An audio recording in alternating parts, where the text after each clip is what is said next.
Have you ever tried dancing through a minefield? That's a little bit what it feels like these days to be on social media. With all the negativity and the hot topics and the arguing, I think we've got a very important conversation today. I was happy to be able to have with Matt Dabbs. Matt is the preaching minister for the Auburn Church of Christ in Alabama. He has his Master's of Divinity degree from the Harding School of Theology in Memphis. Earlier this year, Matt taught a session at the Pepperdine Bible Lectures Harbor on the subject of having productive online conversations. And with the current climate, it seemed to me like a very timely thing to be able to discuss with Matt some of the good ideas he's been working on for how we can have better conversations when we interact with people online, especially about important topics.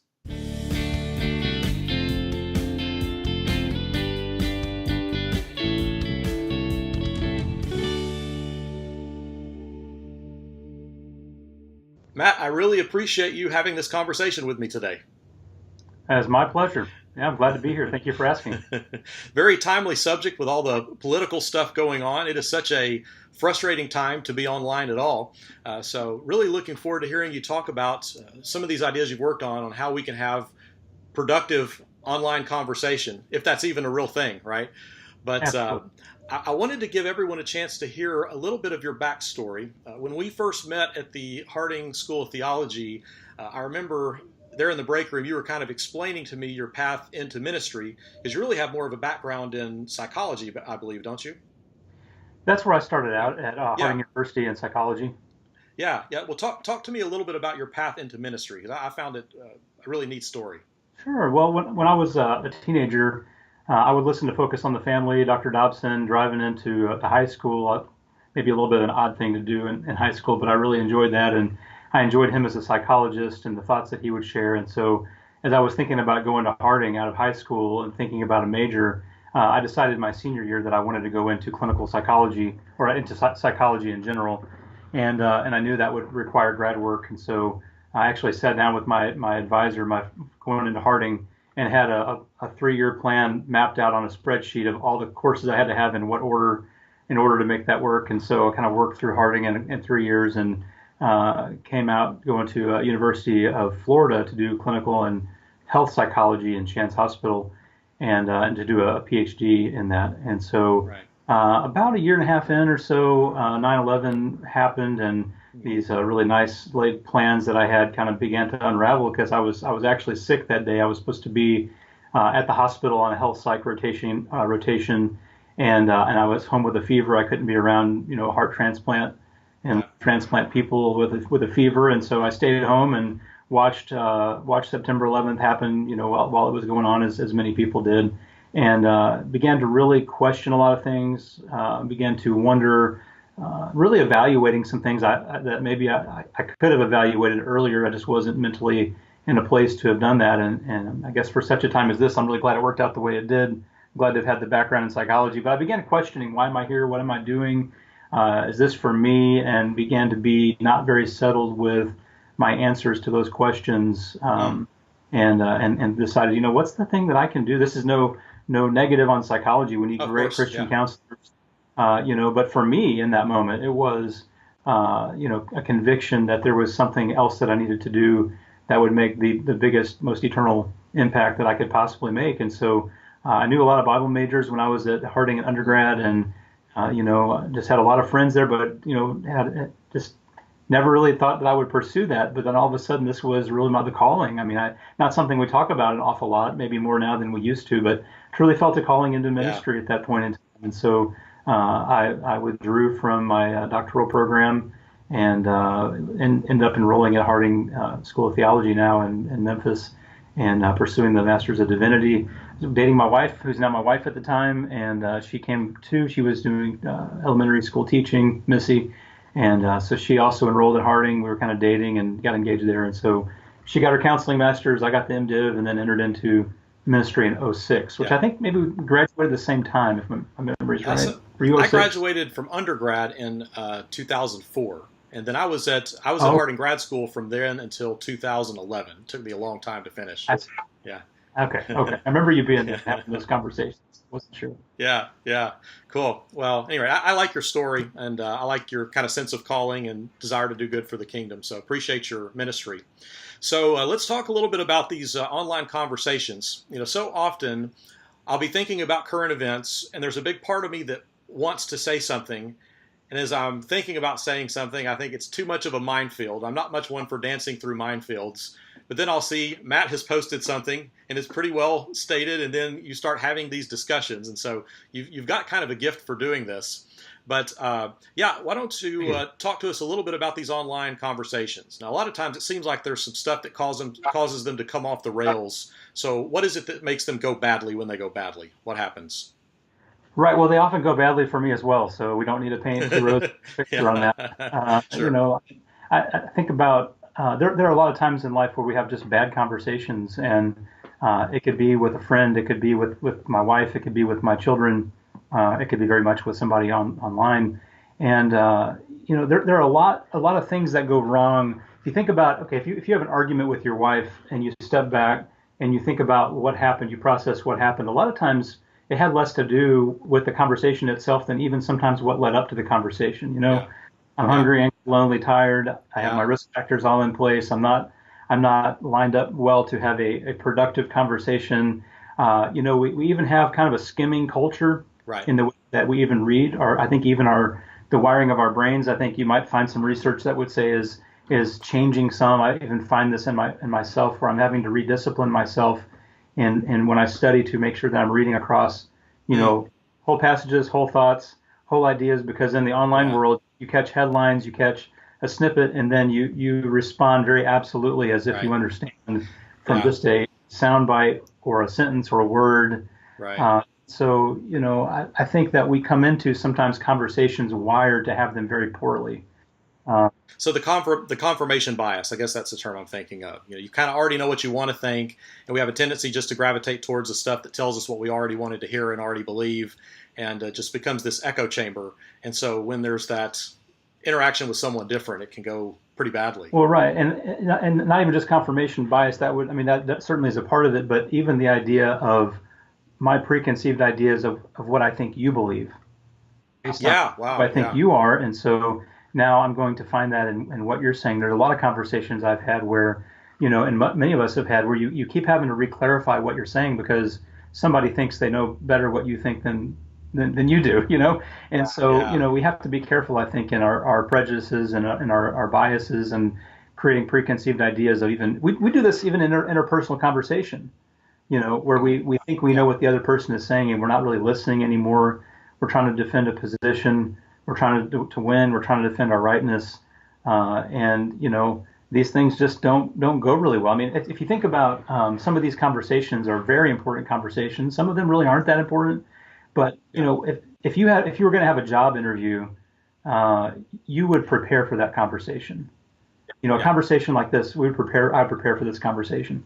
Right. And we get into online conversations like that. We are unprepared, not thoughtful, often, and we we may have a decent position in our minds, but often our articulation of a position is very swift, very poor, Right. not well executed, and then so the other person then is challenged to respond to that, and then we have this culture of reactivity where I'm reacting to you and you're Yeah. reacting to me, and not it's not well thought out, and so our communication is breaking down from the very beginning. Where it's just not a good Hmm. setup, I think, from the start. That's my Yeah. first part. Where does it go off the rails? I think it goes off the Right. rails before Yeah. we even type the first word. Sometimes, you Hmm. know. So what we bring with us into the conversation, not even the conversation itself. Right, that's level two, right? I mean, the second part Hmm. is once you're in the conversation, there are a number of things that continue to perpetuate having poor conversation, and that's getting into Yeah. skimming as we read, trying to save face, trying to defend our borders, things like that. Are very detrimental to having a positive, helpful, productive online conversation. And social Right. media and technology, unlike this, where we can see each other, I can see your nonverbals, I can see your posture, I can Right. hear your tone. Social media misses all of that, right? It takes three of the most important components of a good conversation out. Our nonverbals, 60% Yeah. of what we're communicating. I Yeah. don't get that. Emojis don't cut it. Yeah. All caps will not give you Yeah. my tone, right? Right. We just don't have productive ways, and often we don't even know the people we're talking to, right? So I might Right. even be talking to a friend of a friend of a friend, and all of a sudden I Yeah. don't have much invested in this person. Yeah. Yeah, that's always funny to me. It seems like sometimes when those conversations go badly, um, it'll be like a post, and the two people arguing are both like people I haven't talked to in 12 years, have had no contact with, and all of a Yes, sudden, one random friend's wanting to argue with another random yes. friend, and there's, like you say, nothing really at stake for either of them in the conversation. Yeah, I watch this. I watch family members talk with friends or distant friends or people I've never met, and sometimes it's just glorious. And I'm like, wow, what a world in which my family and friends can connect from across the Yeah. world they would have never met. And then other times I'm like, oh no, this is Right. Right. this is a very difficult conversation, and you just kind of regret some of the things that happened too. But I think we do the best that we can. But again, I think there are a lot of levels to what makes these things go poorly, and Mm-hmm. when we do what comes natural to our own physiology, that also makes things go poorly because Hmm. when you get into an online discussion, how often do you feel anxious? You know, Yeah. Kind of depends on the topic, right? well, certainly, Yeah. and if someone insults you on social media, Yeah. if someone reads your mind, things Hmm. like this, we get very defensive, we get very anxious, and so the walls start flying up, right? And now we're Mm-hmm. defensive. And when we get Mm-hmm. defensive, we get into this fight or flight mentality where even our visceral, bodily, psychosomatic experience comes to play, right? Hmm. So now my heart rate's going up. I'm beginning to sweat. It's fight or flight, right? I need to Yeah. build walls, or I need to fight. I need to run. My heart rate's going up. My breathing's increasing. Maybe I'm yawning a bit. I'm anxious. I'm nervous, right? I'm Yeah. frightened. My muscles are tensing. Like, okay, I'm breathing fast, heart rate's up, muscles tensing. What am I getting ready for? Yeah. Fight, Yeah. Moving to punch somebody, right? right? I mean, that's a fight. And so now I'm in the worst possible posture mentally to have a good conversation, Yeah. right? Right. And so we Right. have to do things, I think, to disarm our own physiology, you know, Hmm. to disarm our own reactivity, to engage in a more productive conversation. Yeah. So talk about that a little bit then. What are some of the things that we can do that help these conversations to go well? So what helps us to disarm and to be in a frame of mind where we can have a productive conversation? Right. So I think one of the big things is our reactivity really hurts us. And so if you've ever found yourself in a social media conversation where you are literally waiting for the next alert to pop up, Hmm. right? Because that person's going to say something and I want to jump right on it. Mm-hmm. We need the pause, right? So Yeah. instead of quickly jumping in, quickly reacting in a very often very poorly articulated communication, we need to stop for a moment. We need to allow our visceral psychosomatic responses to calm down. My heart rate to go down, my blood pressure to go down, my tenseness to go down, right? And in that pause, there's some things I think that we can do from a spiritual perspective Mm-hmm. that can help us then re-engage. Uh, I'm focused on engaging you. First, I have to focus on engaging myself, right? Hmm. Engaging Hmm. my own mind, slowing down, pausing, and then I can put 2 Corinthians 10:5 into play, which is take every thought captive to Christ. Yeah. So Yeah. I'm taking my thoughts and I'm holding them up to Jesus, and I'm looking at, is this a Yeah. Jesus thing or not? The worst possible conversation is where I'm reacting and you're reacting, and it's lightning fast, and there's no time in between, and we're tagging each other, and now my email's blowing up, right? And I'm getting these notifications, and so I'm in this reactive mode. It's Mm-hmm. a reactive enmeshment, right? Right. Where I'm not okay because you're not okay, and you're not okay because I'm not okay, and I'm not Mm-hmm. self-differentiated, right? So Yep. if I don't have a good view of my own identity, and my identity, I'm only okay to the degree that the people around me are okay, then I'm now in a fight to make you okay with me, right? Interesting. There's my codependency coming into play. Hmm. So and maybe a little addictive nature to some of these conversations. And so Hmm. when I think about taking every thought captive to Christ, I'm thinking about the pause. I'm thinking about I have to take a moment that allows my reactivity to slow down. Hmm. This may be a minute, this may be 5 minutes, it may be sometimes 24 hours. Hmm. And we get so caught up on whether the other person got the last word, or are they sitting on there waiting for me to respond, things like Hmm. that. And they probably need to wait a bit. So we have this Yeah. kind of forced listening time, And again, it's not me gearing up for battle. Hmm. This is me gearing up to get my mind to see things clearly. Yeah. So starting with myself, Yeah. you know, am I seeing things clearly? Am I listening well? Am I honoring Christ in my response? It's that pause, that stop that allows us to begin evaluating what's most important in this conversation, and not just to see the other person from the correct perspective. We think about communication as I want to understand you, Mm. but I'm not going to understand you well if I have not stopped to contemplate like my own preconceptions, Hmm. biases, Yeah. aggravation. Maybe I'm angry at you now, and I haven't stopped to identify that that's coloring everything that I'm saying, Yeah. right? And so that 2 Corinthians 10:5 has been very, very helpful to me Mm. to slow down the conversation to a manageable speed that we can then begin to engage in a productive dialogue. That's that if one person stops reacting, there is no more reactivity, right? Interesting. So you would say, in terms of kind of breaking a negative cycle, by just allowing time and choosing to think about taking your thoughts captive for Christ, if you choose not to be reactive, you're saying you can kind of immediately cut the cycle.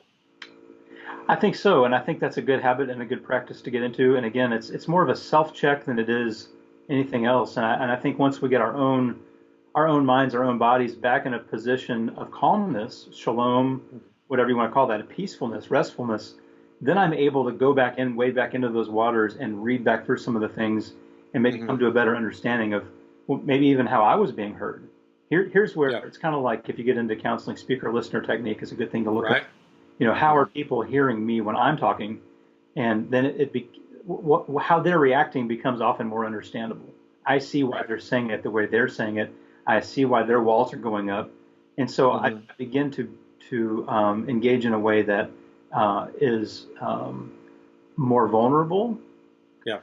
So I'm willing to put myself out on the line a bit. I'm willing to accept criticism, create safe space. So if you criticize me, I'm not going to attack you for it, Hmm.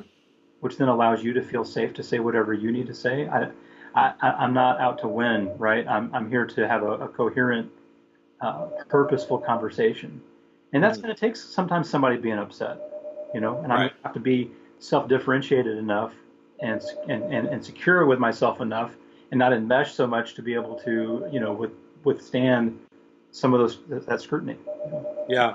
Yeah, you're using the concept about self differentiation a lot, which is, I know, an important principle for leaders, especially. Why don't you talk a little bit more about that as a concept, just so people understand what you're talking about? Sure. So there is who I am, and Hmm. then there's who you are, right? And so if I know who I am and I know who you are, I'm well differentiated. Right. That what happens with you doesn't have to ultimately affect me. That if you're not okay, I can still be okay even if you're not okay. And if Hmm. you're really upset, I can still be calm. So it, Hmm. it allows me some of the illustrations that are used in the literature, like if you read Edwin Friedman, he'll Hmm. use illustrations like cell biology, and so he'll get into like a healthy cell is one that has consistent solid borders, right? It knows who it is, Yeah. but a cancerous cell is one that no longer knows who it is, and it begins to infest and infect the other cells around it, and it starts changing. It lacks differentiation. That's why if you Yeah. look at a mole and you say, is that mole cancerous or not? Does it have a Hmm. clear border? Is it well differentiated? Hmm. Or is it Right. starting to spread into other things? And so a good self-differentiated person is someone who knows who they are and is stable within who they are, right? And so Yeah. so I can engage in an upsetting conversation with calmness Yeah. because your upset doesn't have to make me upset. Right. Right. I like to think sometimes about the importance of being able to acknowledge my emotions without becoming them. Like right now, just because I feel anxious doesn't mean I have to respond with anxiousness, or I Yes. feel angry, it doesn't mean I have to become anger. So, I guess learning to think I have emotions, but I am not my emotions. Well, those are two different things, right? That's good. And the other thing I think is helpful, part two is to your question is Jim McGuigan tells the story of when his wife Ethel was really sick and he was working on a book, I think at that time, and she was calling him up for help. She was in the bed and she couldn't get out, and she kept yelling for him, and he kept running up there, running down, running up there, running down, and all throughout the day he wasn't getting anything done. And so he finally went up there and he yelled out of being so upset. And she got very upset and she asked him what was wrong. And he said, I'm not mad at you. I'm mad at it. And he's talking about her condition, right? Hmm. Man, that's pretty good. Like Yeah. sometimes I'm in these online conversations or even interpersonal face-to-face conversations that just go off the rails, and Yeah. I'm a little upset, but I begin depersonalizing my upsetness, and I Yeah. can place my upsetness on it, on these Mm. circumstances, or the way this conversation is going. It's not personal to you, and if I can depersonalize my aggravation and not be so upset with you as a human being, then I'm not going to be so pointed. I'm not throwing darts. I'm not throwing jabs. I'm not making ad hominem, attacks and things like Hmm. that. It when things get so personal like that is often too when they go off the rails. And Right. so to me, I begin to depersonalize things, and then that allows me to again come back to the table a lot more calmly. Hmm. So when you see someone, like, let's say you've got a conversation going on Facebook or on your blog, and it's on kind of a controversial topic and it's going kind of well, and someone starts trying to derail it on you, Right. would that be, is this the general direction you try to go and how you get it back on the rails, so to speak? Right. So I mean, when somebody is, I mean, there are people who are just going to troll you to death and are never going to come back around, right? And there are times when you just kind of have to cut your losses and move Right. on. But I think when people are having difficulty, we come to it with everybody has a story, right? And they're coming into this conversation with a lot of things going on in their life, and so you have to look at it in a way of how do if this person is angry and defensive, can I help to remove some of the barriers to this conversation, right? Can I disarm the weaponry? Can I help put a gate in the wall of Mm-hmm. defensiveness to enter into a deeper level of conversation? So I begin looking for things like is because a conversation that's reactive and negative tends to be you say something, I say something, and we're going back and forth here, right? Right. And I'm looking for what I can criticize in what you're saying, and you're criticizing what I'm saying. I might have said four things you agreed with, but you pick Mm-hmm. out that fifth thing and you're just attacking it, right? And so I'm going to take a step back and say, is there anything this person is saying that's beneficial? Yeah. Even just maybe even a moment where their tone was positive. Mm-hmm. Hey, I appreciated the fact that when you said such and such that you didn't drag me in the mud. Like, Mm-hmm. I'm looking for something to compliment. I'm looking for something that will encourage that person to be reciprocal in the way that Mm-hmm. they're viewing me, right? So I'm going to view you from a benevolent perspective, from a generous perspective. I'm going to be a graceful perspective, and I'm hoping that's going to come back, right? Mm-hmm. Because and vulnerability plays into that, right? So if I'm putting myself in a vulnerable position, I'm even sometimes going to point out flaws in my own argument. Yeah. The three things that I find problematic with what I'm saying. I'm Yeah. recognizing that my argument here is not bulletproof, right? And so Right. I'm making my own position. I'm putting myself into a vulnerable position that harm may come to me based on the things that I'm saying, right? Mm-hmm. And so it's really hard, not impossible, Mm-hmm. but it's really hard to attack someone who is being vulnerable, right? Right. That's kind of a classic Dale Carnegie technique, right? If you start kind of criticizing yourself, everyone else is kind of prone to come to your Comes in, rescue, right? right? If you're being hard on yourself, well, don't be so hard on You're not yourself, that right? bad. Yeah. Yeah, Yeah. yeah, Right. exactly. That's a nice move. Can I Yeah. make one more point on that? Yes. Go right ahead. Another thing I found really helpful is just to be able to say, um, what I'm telling you is not easy for me to say. Hmm. I think that's really important because we often operate with this assumption. Because again, reactivity is the easiest thing to do. Right. Harsh reactivity comes too easily. That's why we need to Right. take our thoughts captive to Christ. So there are times when I'm going to have to step back and say, you know what I'm saying is actually very serious, and what I'm saying for this person is probably very difficult to hear. Mm-hmm. If it's difficult for you to hear, then I want you to know it's difficult for me to say. Right. So that again, we don't have tone and nonverbal, so that communicates to you that I am aware that this is a hard conversation, and I'm aware that you may not really even like. But I'm not saying it gleefully, right? Right. I'm saying this lovingly and carefully. I think that's been very helpful to me to help again kind of disarm and kind of get back under through the walls a bit. Yeah. Yeah. That's powerful stuff to think about, and just talking about it, it makes a lot of sense. But you're right. When we're in that battle mode where we're just trying to fight and to win or to get the last word, or I thought it was really interesting what you were pointing out earlier about how it can even become kind of a codependent thing where I'm not only trying to out argue you, but I really need you to concede that I've won. That kind of mentality. That's So right. yeah, that's all really helpful in thinking about trying to kind of be the bigger person, so to speak, or at least the more spiritually focused person to pull us back out of the mire. So now you've had all kinds of different discussions on your blog and on Facebook and a lot of forums. Could you think of maybe some of your favorite or least favorite conversations? Some things that you are really glad. Wow, I posted about that and it was kind of risky, but this was a productive thing that came from that. Anything that was especially good or especially bad you'd point to? Uh, there's this really odd thing, and I wish I had a more heroic story than this. Uh, um, I, this is so random. I'm just going to throw it out there. But I actually posted let me back up. I was in my shed one day cutting some wood, and my Ryobi 10-inch compound miter saw is not working well. So I begin taking the blade off. I take out the wrong screw, and this little spring falls out. And I'm like, what is that? So I look online. Everyone online is saying, if the little spring falls out, you're done. And I thought, okay, I'm going to figure this out. So I figured it out, reverse engineered it, took pictures, posted on my blog how to fix the little spring in a 10-inch Ryobi. I get so many interesting comments on that on that post of people saying, I know this is not what you're asking about, but in my mind, I just laugh Yeah, every time I get a comment. It says, thank you so much. You saved me so much time. I am so grateful. right. This is one Well, of those that just I smile every time I see a comment come in on this post because yeah, that was part of the purpose of this whole thing.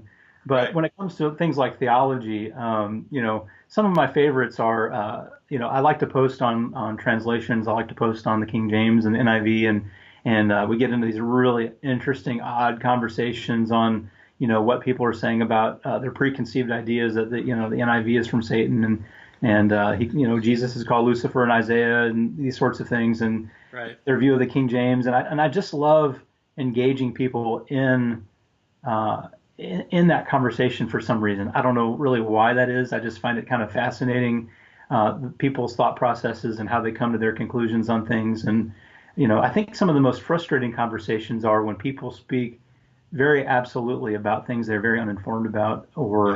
or create personal ad hominem attacks, on Right. people, and those sorts of things are very, very discouraging and disparaging.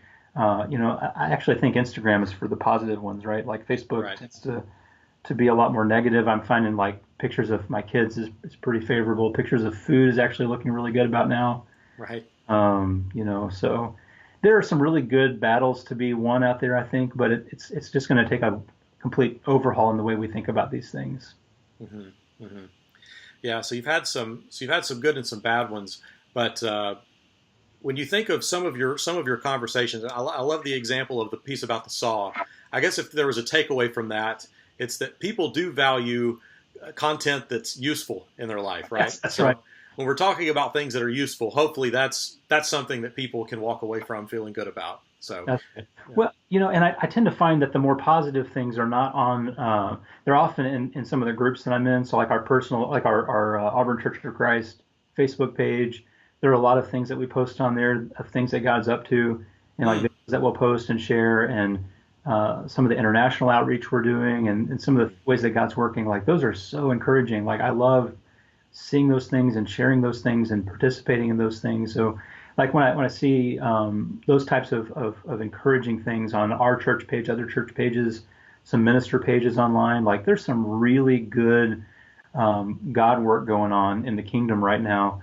And mm, social media does open up a window and connection into some of those things that we'd be completely unaware of otherwise. And it really is a yeah. beautiful thing. It is probably easier to remember the train wrecks, right? But every Right. day there are all kinds of victories being won, and the kingdom is advancing. And social media, when used well, it highlights that extremely well. It's very encouraging. Yeah. In real time, right? I mean, we can see good things happening sometimes even as they're happening.